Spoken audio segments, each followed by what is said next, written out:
சிங்கம் ஒரு சிங்கம் எப்போ எதுலயும் பெக்யூலியர் தான்.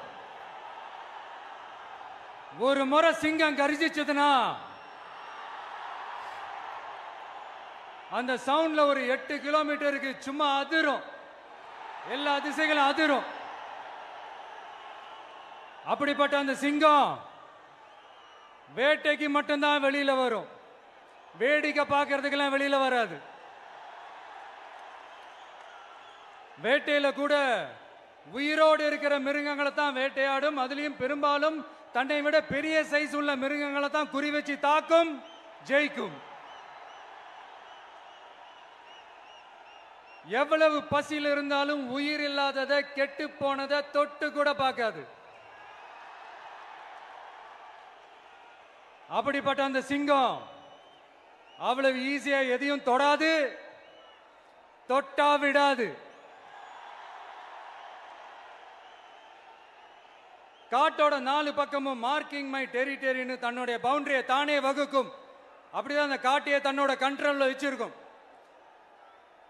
சிங்கத்துக்கு கூட்டத்தோட இருக்கிறதுக்கும் தெரியும், தனியா இருக்கிறதுக்கும் தெரியும். அப்படியே தனியா வரணும்னு நினைச்சாலும் அஞ்சாம அலட்டிக்காம சும்மா கெத்தா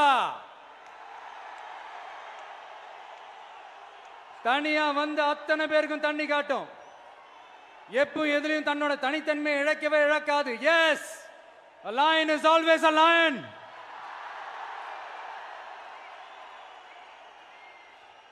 There are so many jackals and other animals in the forest, but there will be only one lion. And even if it is single, it will be the king of jungle. It is not only a description but also a clear declaration. சிங்கத்தை பத்தி பேசிட்டு நம்ம சிங்க குட்டிகளையும் சிங்க பெண்களையும் பத்தி நம்ம பேசாம இருக்க முடியுமா? அவங்கள எப்படி நான் மறப்பேன்? அவங்க தான் என்னுடைய உயிராச்சே, என் நெஞ்சில் குடியிருக்கும்.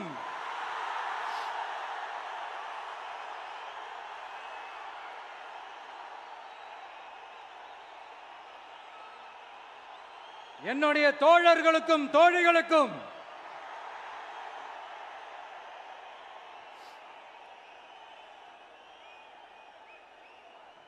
நேர்ல வர முடியாத சூழல்ல வீட்ல இருந்துகிட்டே நம்மளோட இந்த மாநாட்டில் நேரலை வாயிலாக கலந்துகிட்டு இருக்கிற என்னுடைய அம்மாக்கள், அக்கா தங்கைகள், அண்ணன் தம்பிகள், நண்பர்கள் அனைவருக்கும் என்னோட உயிர் வணக்கம்.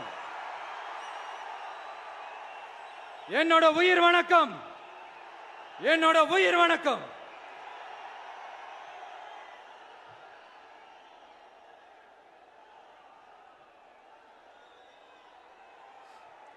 வீரம் விளையும் மாமதுரை மண்ணை வணங்குகிறேன்.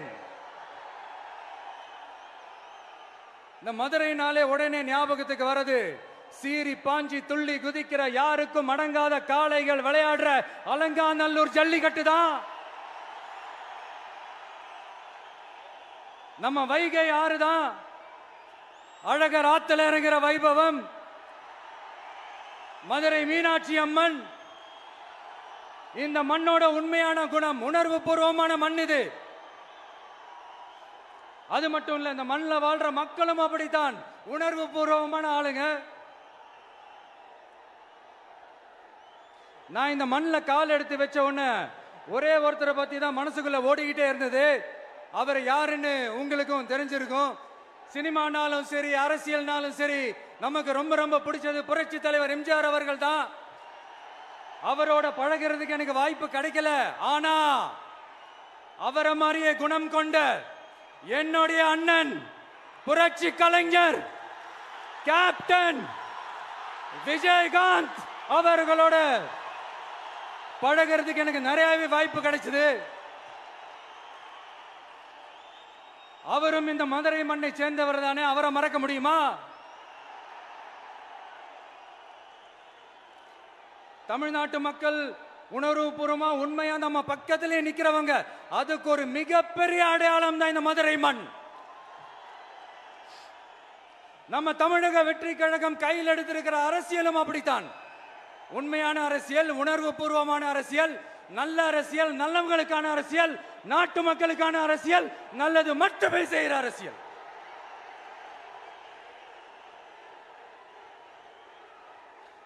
இதோ நம்மளுடைய இந்த இரண்டாவது மாநில மாநாடு வாகை சூடும் வரலாறு திரும்புகிறது. அப்படி இந்த மாநாட்டுக்கு பேர் வச்சிருக்கிறோம். 1967லயும் 1977லயும் நம்ம தமிழக அரசியல் ஒரு மிகப்பெரிய ஆட்சி அதிகார மாற்றங்கள் ஒண்ணு நடந்துச்சு இல்லையா? அதே மாதிரிதான் அடுத்த வருஷம் 2026ல அப்படி ஒரு வரலாறு திரும்ப போகுதுன்னு உறுதியா சொல்றதுக்கான மாநாடு தான் நம்மளோட இந்த இரண்டாவது மாநில மாநாடு. விக்கிரவாண்டி விசாலையில் நம்மளுடைய ஃபர்ஸ்ட் மாநாடு நடத்தணும், வெற்றி கொள்கை திருவிழா. அதுக்கப்புறமே நீங்க பார்த்திருப்பீங்க, தமிழக அரசியல் அந்த தட்ப வெப்பத்தையே மாத்தினுச்சு. நமக்கு எதிராக எத்தனை குரல்கள். ஆனா உங்களுக்கு தான் நம்மளை பத்தி நல்லா தெரியுமே, எந்த குரலையும் காதலையே போட்டுக்காம மக்களோட குரலை மட்டுமே கேட்டுக்கிட்டு நமக்கு எதிராக வர அத்தனை கூக்குரல்களையும் சின்னதா ஒரு சிரிப்போடவே கடந்து வந்திருக்கிறோம். அது இல்லாம நம்ம மாநாட்டில் ஒலிக்கிற இந்த குரல் இந்த ஒற்றை தமிழ் மகனோட குரல் மட்டுமல்ல, ஒட்டுமொத்த தமிழ்நாட்டு மக்களுடைய குரல். தமிழ்நாட்டில் இருக்கிற ஒவ்வொரு வீட்டில இருந்தும் ஒலிக்கிற குரல், ஒட்டுமொத்த உலகெங்கும் வாழும் ஒவ்வொரு தமிழ் வீட்டிலிருந்தும் எழும் குரல். இந்த சினிமா என்கிற மாபெரும் கலை ஆயுதத்தின் வாயிலாக சாதி, மதம், இனம், பாலினம், மொழி கடந்து இந்த நாட்டின் மூளை முடுக்கெங்கும் ரசிகர்களாக இருந்து தோழர்களாக நம்மோடு பயணிக்க துவங்கியுள்ள அனைவரோடும் இணைந்த ஒவ்வொரு மனிதருக்காகவும் ஒலிக்கிற உரிமை குரல். மாநில உரிமைக்காக, பெண் உரிமைக்காக, சமூக நீதிக்காக, சமநீதிக்காக, மதச்சார்பின்மைக்காக உண்மையா ஒலிக்கிற குரல். அதனால் இந்த குரலுக்கு எதிராக இன்னும் இன்னும் எத்தனை எத்தனை குரல்கள் வந்தாலும் ஓங்கி ஒலிக்குமே தவிர ஒரு நாளும் ஓயவே ஓயாது. Yes, it is an unstoppable voice, an unstoppable force.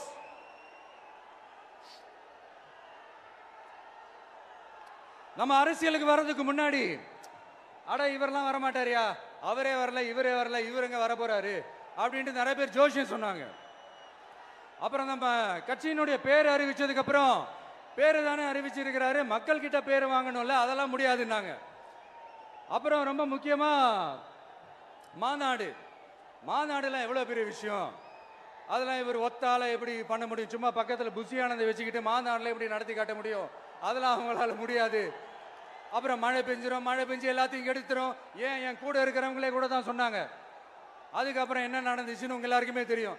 இப்ப புதுசா ஒண்ணு சொல்ல ஆரம்பிச்சிருக்கிறாங்க. அது என்னடானா, ஆட்சியை பிடிக்கிறதெல்லாம் அவ்வளவு ஈஸி இல்லை இல்லையா. இப்ப அதெல்லாம் விட்டாங்க, இப்ப இங்க வந்துட்டாங்க.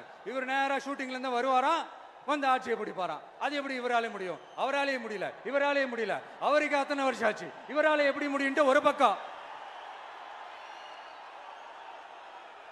இன்னொரு பக்கம் கூட்டம்லாம் ஓகே தான், அது எப்படி ஓட்டா மாறும் அப்படின்றது இன்னொரு பக்கம். இப்படி கதை, திரைக்கதை, வசனம், இயக்கம், பாடல்கள்,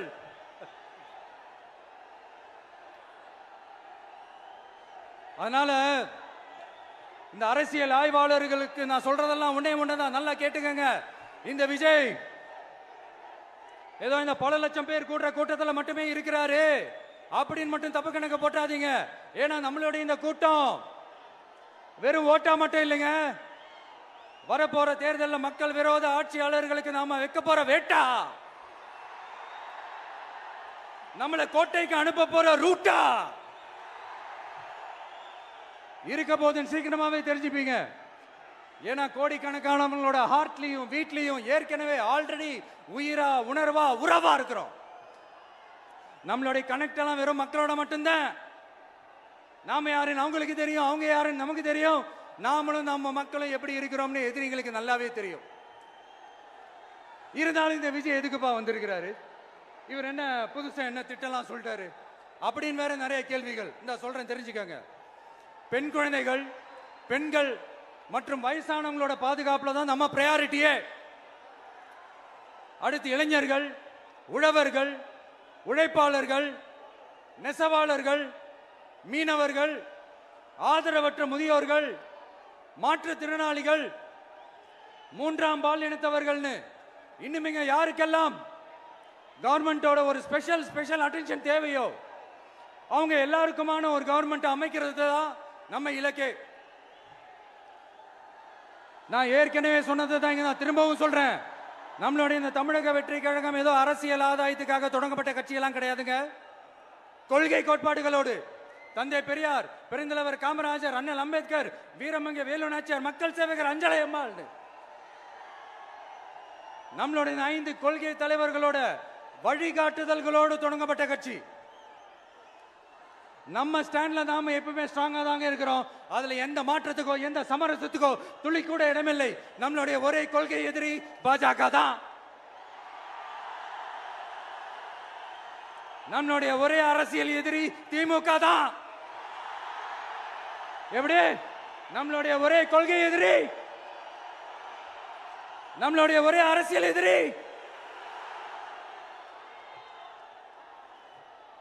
ஏதோ அண்டர் கிரவுண்ட் ஆதாயத்துக்காக டீல் போட்டுக்கிட்டு டீல் பேசிக்கிட்டு இந்த அலையன்ஸ் வச்சுக்கிட்டு இந்த ஊரை ஏமாத்துற கட்சி எல்லாம் நம்ம டிவிக்கே கிடையாதுங்க. யாருக்காகவும் எதுக்காகவும் எந்த பயமும் கிடையாது. மாபெரும் பெண்கள் சக்தி நம்மளோட இருக்கிறாங்க, மாபெரும் இளைஞர்கள் சக்தி நம்மளோட இருக்கிறாங்க, ஒட்டுமொத்த தமிழ்நாட்டு மக்களுடைய சக்தி நம்மளோட நிக்கிறாங்க. அப்படி இருக்கும்போது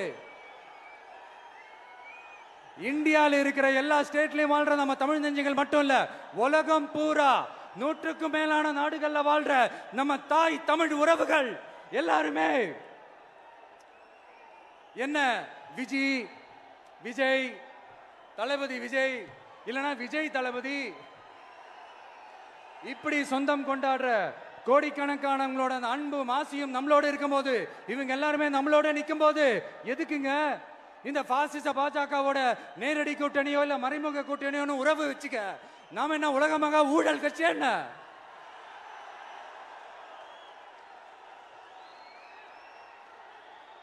நம்மளை பத்தி சின்னதா ஒரு உண்மை ஒண்ணு சொல்லலாமா? என்னடா இவர் வாயால இப்படி சொல்றாருன்ட்டு யாரும் தவறா நினைச்சுக்க வேணாம். ஏன்னா இது ஒரு விதத்துல ஒரு ஃபேக்டும் கூட. அதனாலதான் நான் சொல்லணும்னு ஆசைப்படுறேன். நம்ம யார் தெரியும்ல? நாம எல்லாருமே சொல்றேன். நாம யார் தெரியும்ல? இந்தியாவின் மாபெரும் மக்கள் சக்தி கொண்ட ஒரு மகத்தான வெகுஜன மக்கள் படை.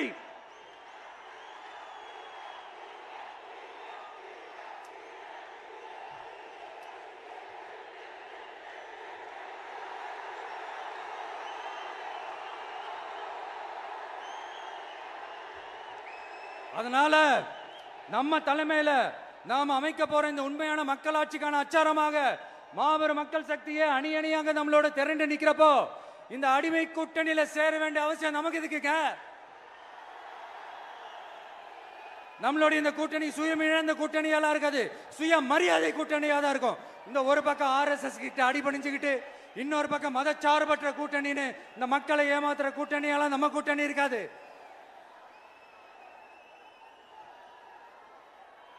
நான் இப்பவும் சொல்றேன், நம்மளை நம்பி வர்றவங்களுக்கு ஆட்சியிலும் அதிகாரத்திலும் உறுதியாக பங்களிப்பு செய்யப்படும். உடனே இந்த கேள்விகள்லாம் வரும். அப்ப யாரு கூட்டணி, யாரு வரா, யாரு போறா, இந்த கேள்விகள்லாம் வரும். இந்த கேள்விகளுக்கெல்லாம் ஒரே ஒரு பதில் தான், சஸ்பென்ஸ்ல சஞ்சாரம் செய்யுங்க. ஆனா ஒண்ணு, 2026ல 2 பேருக்கு நடுவுல தான் போட்டியே. ஒன்னு TVK, இன்னொன்னு DMK. இந்த போட்டி எப்படி இருக்க போதுன்னா, இந்த அலையன்ஸை வச்சு எப்படியாவது நம்ம தப்பிச்சிடலாம். என்ன இந்த பழைய இந்த மேத்தமேட்டிக்ஸ் அரித்மேட்டிக்ஸ் இதெல்லாம் வச்சு எப்படியாவது நம்ம தப்பிச்சிடலாம் அப்படின்னு நினைக்கிறவங்களோட அந்த கனவு ஒரு நாளும் மைப்படாது. சரி, இப்ப நம்ம வேற ஒரு ஏரியாவுக்கு ஒண்ணு வருவோம். எதிர்காலம் வரும், என் கடமை வரும், இந்த கூட்டத்தின் ஆட்டத்தை ஒழிப்பேன்.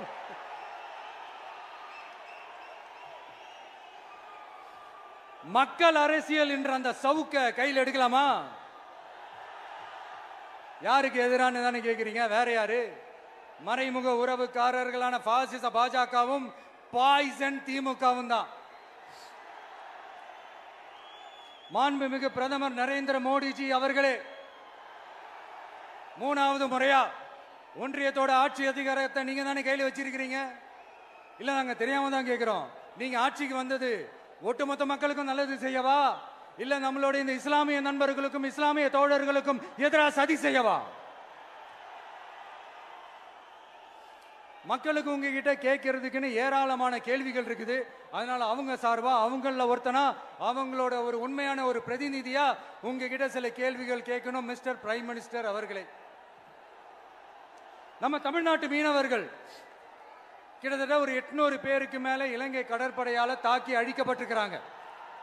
அதை கண்டிக்கிறதுக்காக உங்களை பெருசா எதுவும் செய்ய சொல்லல, சின்னதா ஒண்ணே ஒண்ணு மட்டும் செஞ்சு கொடுங்க.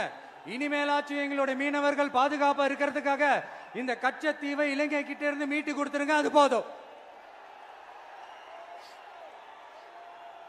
உங்களுடைய இந்த முரட்டு பிடிவாதத்தால நீங்க நடத்துற இந்த நீட்டு தேர்வு, அதனால இங்க என்னென்ன நடக்குதுன்னு சொல்றதுக்கே மனசு வலிக்குது.